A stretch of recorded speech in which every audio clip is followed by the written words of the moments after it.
Hey, Closet Busters, come on and gather around. It's time once again to kick down those closet doors of life.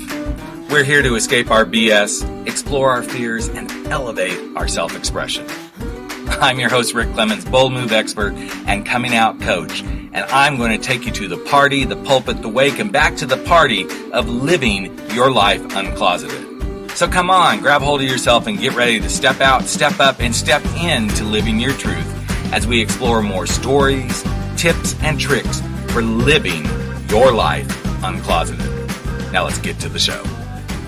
Hey, closet dwellers and bold move makers. It is time once again for Life Uncloseted. I'm your host, Rick Clemens, and today we're going to cast aside some traditional roles because sometimes roles just need to be thrown out the window because that's the way you're going to live your life uncloseted. That's how you're going to step into being yourself, and whether it comes to womanhood, motherhood, being a man, being a woman, you know what? There's this new emergence of people in the sphere. And I shouldn't say new because they've been around forever, but it seems like they're everywhere in the news right now, and everywhere in politics, people are wanting to put them in their place where they don't need to be because, well, they're just uninformed. They don't get it. They can't wrap their heads around it. And I'm talking about the fight for trans equality. And you know what? I have had numerous friends who are in this community, and they have taught me so much. And I felt really thrilled when one of my publicity friends said, hey, I've got someone you need to be talking to. She's a former Real Housewife of Miami. She's an LGBT activist. She has just recently been given a beautiful designation as Variety Magazine's Woman of Empowerment. Her name is Lauren Foster, and she is joining us here on Life Uncloseted. Welcome, Lauren, to the podcast. I'm so happy to have you here. Hi, Rick. Thank you so much for having me. It's great. Absolutely. I'm looking forward to chatting with you and all your listeners. That's awesome. Well, and I know I'm gonna give the listeners a little secret. She is lounging in the Hamptons. Lucky her. She's joining us poolside and enjoying her life, as all of us should, because she is being exactly who she's meant to be. But this hasn't always been the case, because I know in reading your bios and everything, the very first time this kind of really cropped its ugly head is when you were modeling and somebody finally figured out, wait, this person isn't exactly who we thought. So why don't we start maybe there, or any other stories previous, because I know your journey has been amazing. It's been beautiful. You now help people in this arena. But what was that first encounter really like when you're like, okay, I'm dealing with some crap now? Well, you know, Rick, I always lived my life as a woman. I never identified as anything other than that. Mm-hmm. And I never, I started modeling, my modeling career when I was about 17.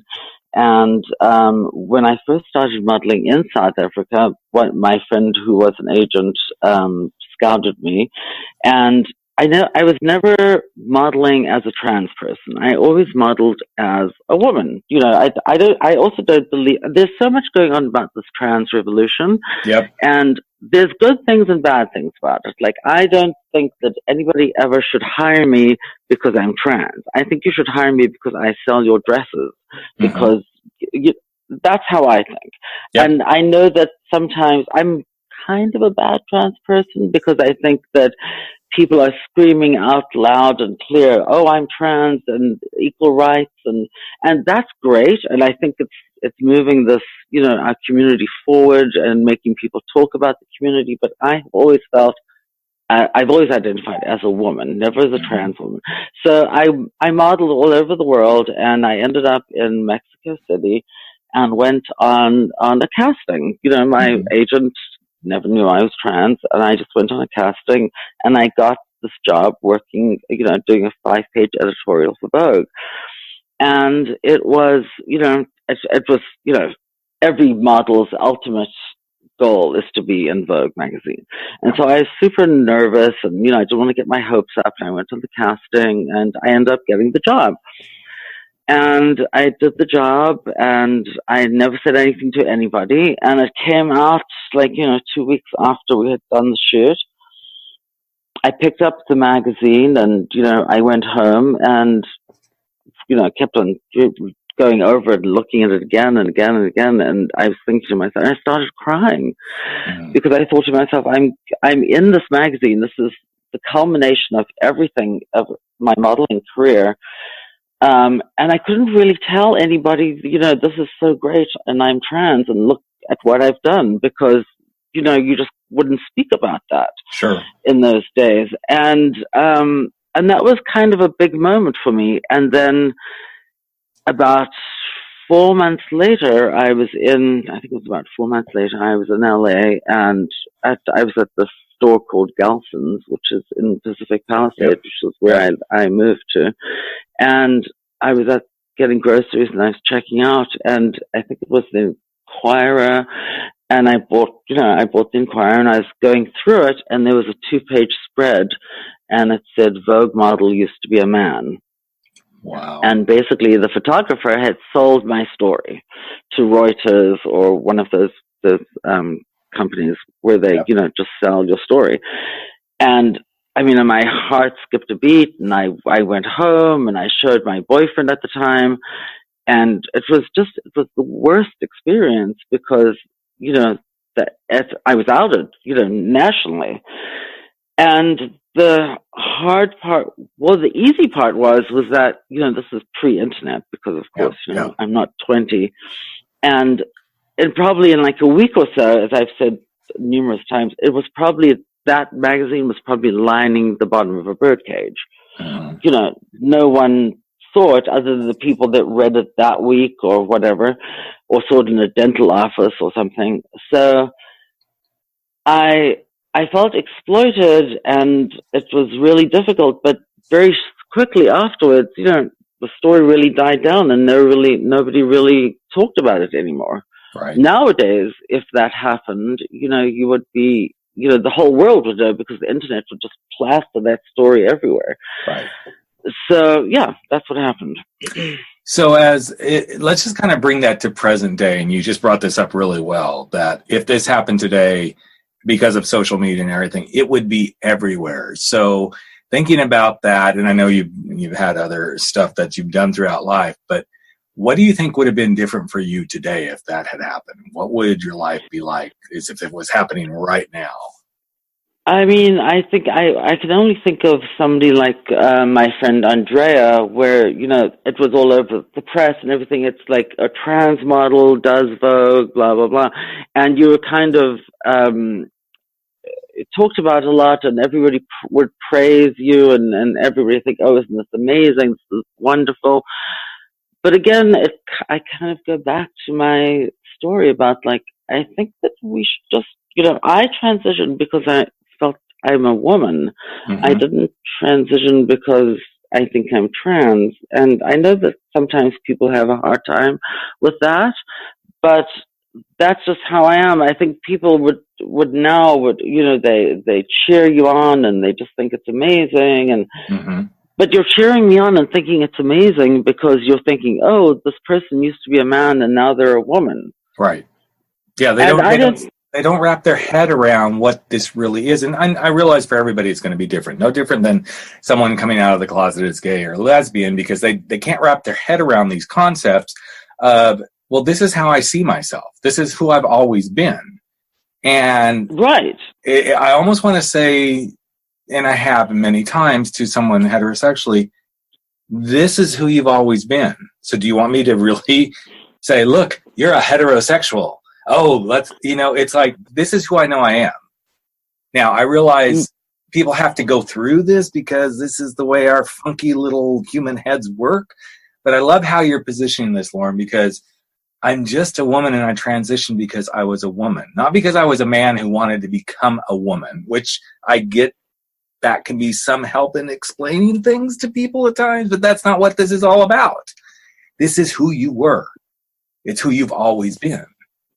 Right. And I'm actually, I'm actually single now. I've been single for about 6 months, and I'm dating, and it's very interesting to be dating as a trans person now. And I never tell guys that I'm dating that I'm trans.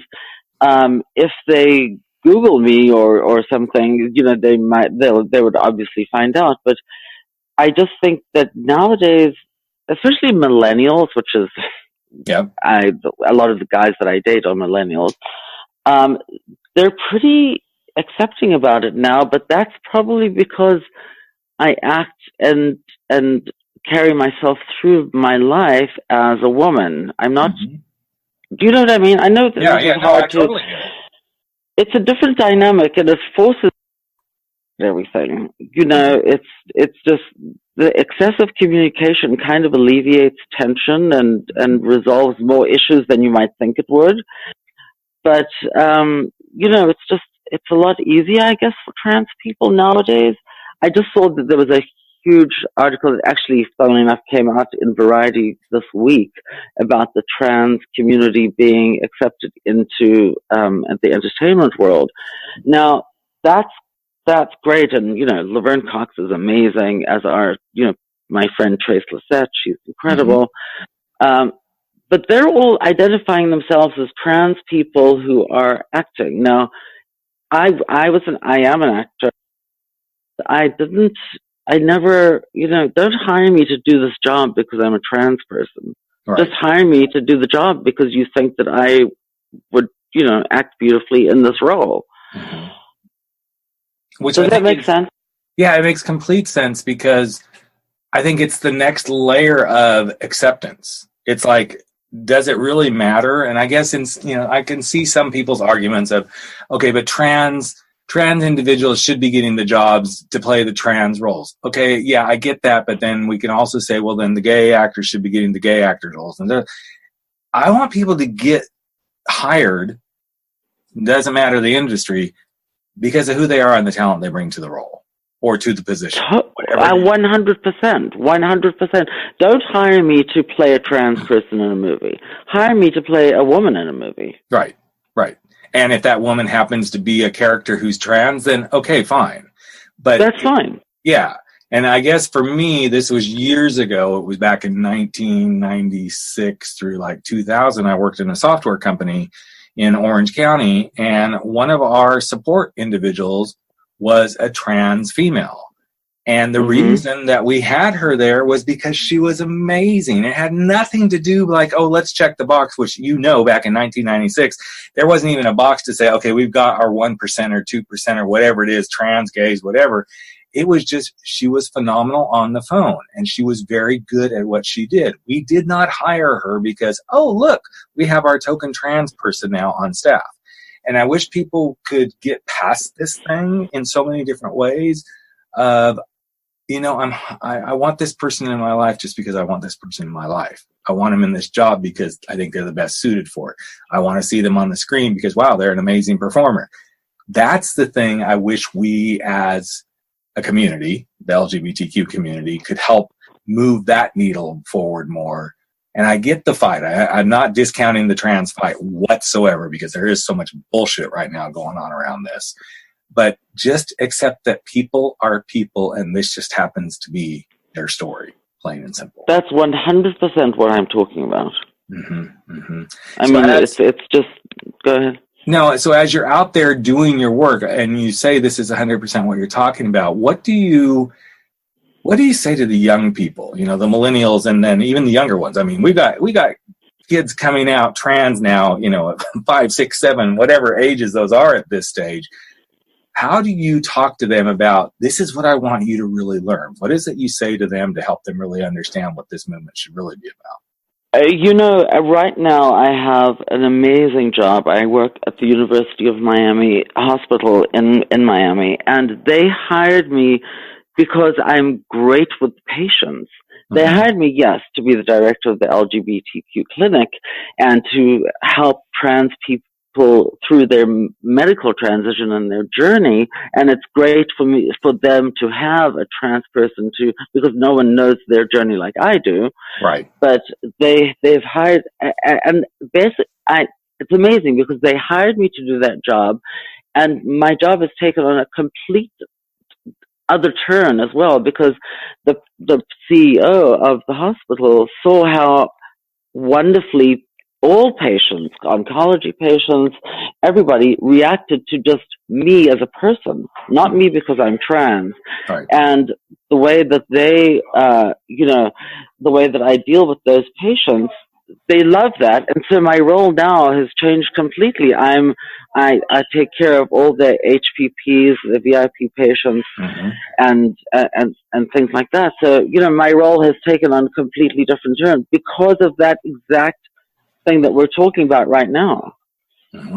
It's about being good at what you do, and nothing. It's just exactly. It's being who I am and being good at my job, or being good as in my role. It's got nothing to do with me being trans. But Lauren, don't you think part of that, and it was interesting because I was just interviewing another guest earlier today, and we had this similar conversation that it's about you really resonating with yourself. And when you can resonate with yourself and be good with yourself, then you can be good with other people. You can project that out. But those that struggle with being good with themselves, it seems like they bring that to the table, and then that opens the door for everybody else to say, oh, okay, well, we need to treat you like this because this is how you show up. Personally, me being a gay man is about, I don't know, 20, 30, 40 things down the list of who I am. I'm a dad. I'm a radio, podcast host. I'm a coach. I'm a husband. I'm all these other things. Oh, by the way, yeah, I happen to be gay. It's not. Yeah, but you wouldn't want to be referred to as this great gay journalist or this great gay dad. You're just a great journalist or a great dad. Right, exactly. And I think sometimes and I realize the importance of us keeping these things in the forefront because we are far from acceptance in society. However, sometimes I think we put them so far in the forefront that we cause some of these problems ourselves instead of let's just be. Because the more we can normalize, and I know in our communities, I know I'm probably pissing some people off right now with what I'm saying, but the more we just live normal, most people aren't going to even question. They're just like, oh, that's Lauren. Oh, that's Rick, and it isn't until, and if they do get, if they get torqued by it, then it isn't because I was hiding anything. It's like, did I walk up to you and say, oh, are you heterosexual? Are you not divorced? Are you, I don't go through this list with anybody I meet. It's like, oh, hey, I'm Rick and your name. Okay, cool. And life goes on. Right. I feel like that's where I want this to end up, this story. That's where I want all the activism and everything that I do. And I think, and in that respect, I think I'm a great example of that. I have never had a man end a relationship with me because he found out that I was trans, ever. Mm-hmm. And I understand that maybe that has happened to trans people, and I don't discount their relations or their struggles at all. But it's just I want the story to end like this: to be a guy meets a girl, they end up dating, they end up married, they end up having a relationship, and that shouldn't be an issue. That's where I want this to end up. Mm-hmm. Mm-hmm. And I wish that for everyone, not just God, LGBT. Totally. People. I want everyone to be able to do that. And again, I think you and I are on the same page. We appreciate this pieces of the story, but there's so much more to the story, There's so much more to us than being trans or gay or whatever it is. Right. I mean, I also wish that the T wasn't in the LGBTQIA story, because trans is not my sexuality. No. Trans is my gender identification. Lesbian, gay, bisexual, whatever. That's all a sexual. Yep. It is, but it's not. But trans is not sexual. Being transgender doesn't define my sexuality at all. But this is where society trips over that. I have been on so many panels and talked in so many different places, and when we get to the transgender piece of the story, I can almost see the audience just go, oh, well, that's because this person is a female and they really want to be with a male. That's not it at all. They go immediately to the sexuality piece, and that's not what it is. That is not where this starts. I know I'm preaching to the choir with you right now, but it bothers me that this is how things get laid out when it's like, okay, folks, let's step aside, and we do a really good job on the panels that I've been on. We're going to move to a part of the conversation which actually doesn't begin with sexuality. It begins with what this person sees in the mirror. It's how they identify. It's what they feel. This is different than what you just heard Rick, the gay guy, talk about, and what you just heard Angie, the lesbian, talk about, and what you just heard Tom, the bisexual, talk about. What we're about to step into has nothing